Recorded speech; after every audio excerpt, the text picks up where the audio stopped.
boys and girls, I'm going to teach you how you can have Zoom open and how you can use your MyPassGo Connect at the same time. Now, this is important for you to follow along, and we're going to practice a lot because we are going to be doing this often where you'd be on Zoom with Miss Whitten and also working on your MyLearning from your MyPassGo Connect. All right, so you are here in your Zoom meeting with Miss Whitten. Now, you have 3 buttons up here for yourself.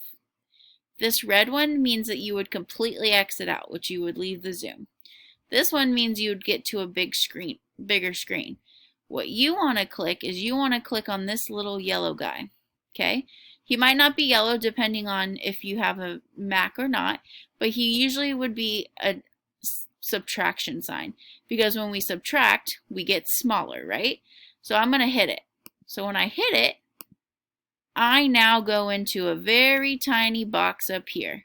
So you could still hear Miss Whitten and see Miss Whitten when she's talking.